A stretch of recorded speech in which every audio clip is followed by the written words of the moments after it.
My name is Linda Carter. I'm 58 years old. And the first thing I asked the pediatric ICU nurse after my 6-year-old daughter's open-heart surgery wasn't whether Emma would recover. It was, can someone stop a grandmother from ever seeing her grandchild again? The nurse froze with one hand on Emma's chart. She looked at my face, quietly set a box of tissues beside me, and whispered, "Did something happen?" I couldn't answer.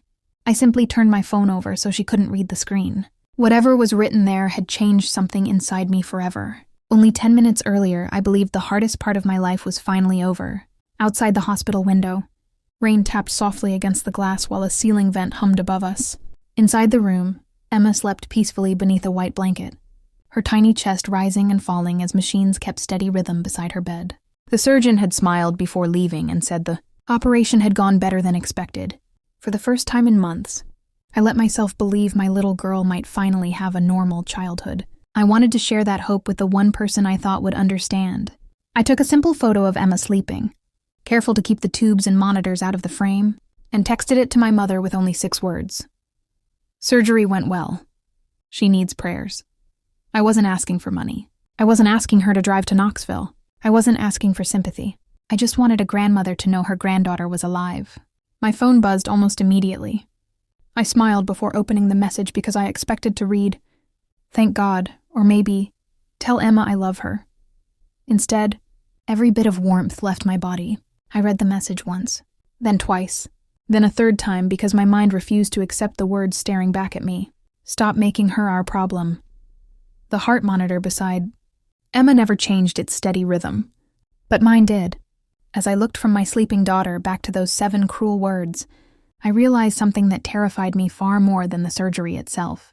That text wasn't written in anger. It was written by someone who had been hiding the truth for years. And I had no idea I was only days away from discovering what it really was. I slipped my phone into my purse without replying. Some words deserve an answer. Others deserve silence until the truth catches up with them. I walked back to Emma's bedside, smoothed a loose strand of hair from her forehead, and watched her sleep. Her little hand was warm in mine.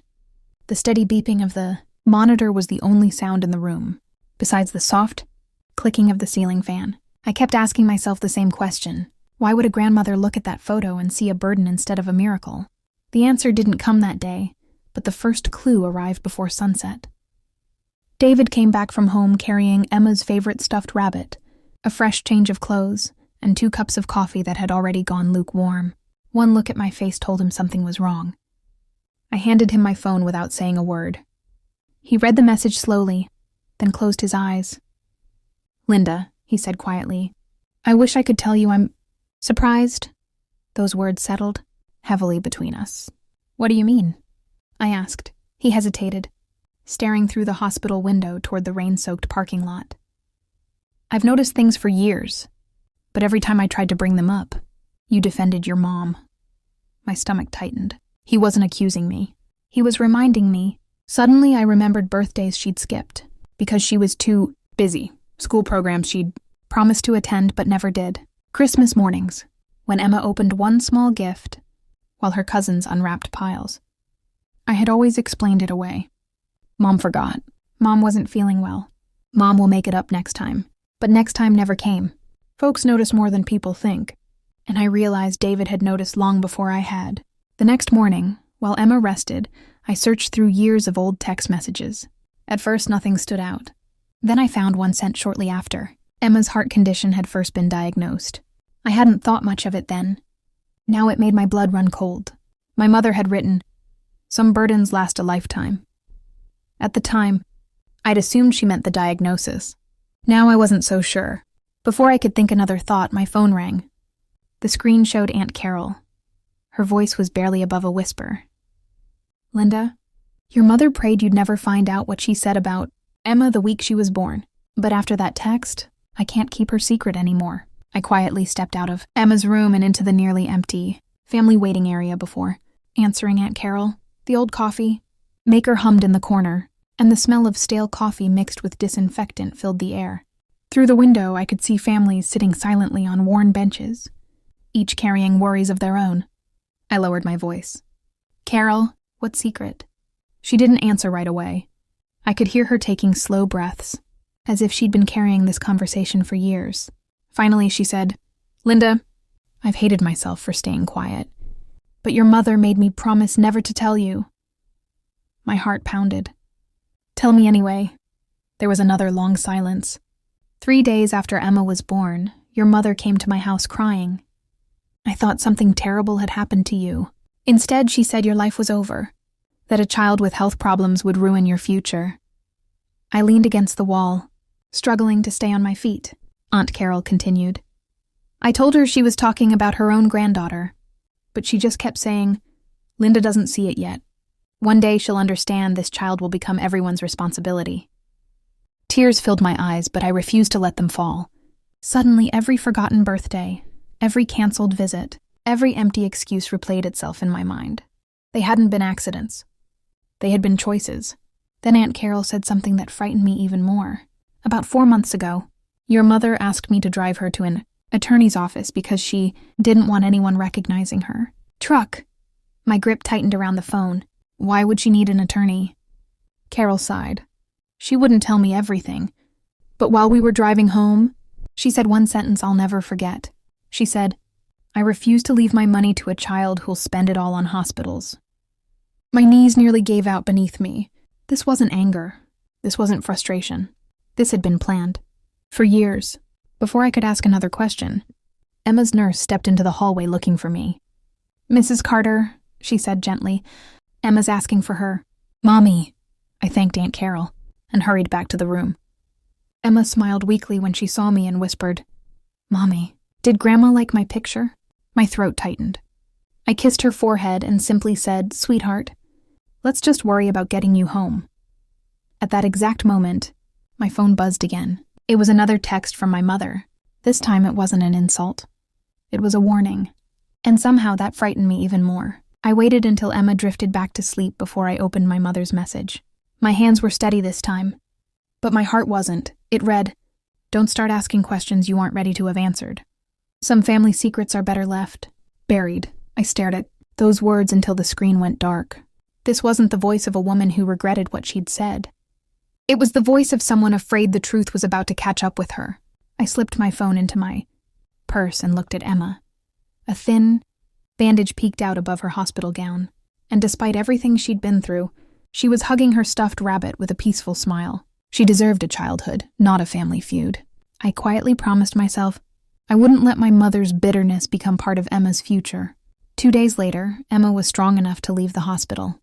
As we drove home through the rolling hills outside Knoxville, the late afternoon sun broke through the clouds, lighting up the wet county roads. For the first time in days, Emma laughed when David let her choose the music. I remember thinking maybe life was finally beginning to settle. I was wrong. The following morning, I stopped by our old mailbox at the end of the gravel road.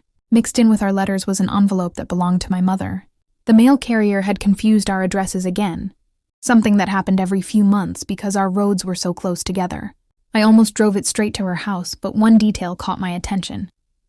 The return address belonged to the same attorney who had handled my late father's estate years earlier. A chill ran through me. Aunt Carol had mentioned an attorney. Now this. I refused to open the envelope. Whatever answers I found had to come honestly. Instead, I drove directly to the attorney's office to return it. The receptionist thanked me and disappeared into the back. A few moments later, the attorney himself walked into the lobby. He looked from the envelope to my face and quietly asked, "Mrs. Carter, have you spoken with your mother recently?" I nodded. His expression changed. After a long pause, he said, "Then I believe there's something you need to know." He disappeared into his office and returned carrying a sealed file with my name written across the front. Setting it gently on the desk, he looked me straight in the eye and said, "Your mother expected you would never see this while she was alive. But after reading the messages she sent you, I don't believe keeping this secret is the right thing anymore." My hand slowly reached for the file, completely unaware that the first page would change the way I remembered my entire family forever. My hands trembled as I opened the file, but my mind was calm. I had spent too many years making excuses for my mother. Whatever was inside, I needed the truth more than I needed comfort. The attorney quietly explained that my mother had signed documents giving him permission to disclose certain Information, if he believed withholding it would cause further harm to our family. The first pages contained her updated will. Just as Aunt Carol feared, Emma's name wasn't there. Every other grandchild had received an equal share of the estate. My daughter had received nothing. That hurt, but it wasn't the worst part. Tucked behind the will was a signed letter written entirely in my mother's handwriting. I recognized every curve of every word. She wrote that she believed Emma's lifelong medical care would consume the family's future, and that she refused to leave any part of her savings to a child who would always be someone else's responsibility. Quietly closed my eyes.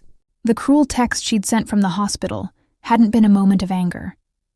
It had been the truth she'd carried inside her for years. I thanked the attorney, collected the copies he was legally allowed to give me, and drove home without calling anyone. There would be no shouting, no public arguments, no revenge. Truth didn't need my help anymore. Over the following weeks, relatives began asking why my mother never visited Emma after her surgery. I answered every question the same way. I never insulted her. I never exaggerated. When someone genuinely wanted to know, I simply showed them the text message and, when appropriate, the letter she had signed herself. No one argued after reading her own words. One by one, the excuses people had made for her disappeared. Church friends grew quieter around her. Family dinners became smaller. Invitations stopped coming as often. She wasn't rejected because I turned people against her. She lost their respect because they finally saw the person she'd chosen to become. Meanwhile, Emma grew stronger with every passing month. Her scar slowly faded into a thin silver line that she proudly called her brave. Fine. One Sunday afternoon, while we sat together on our front porch watching the fireflies appear over the yard, she slipped her small hand into mine and smiled. "Mommy," she said, "I'm glad we're a family." I looked at my daughter, then at David sitting beside us, and realized something I'd been searching for all along. Blood may introduce people to your life, but love is what earns them a place in your family. And that was one thing no cruel text message could ever take away.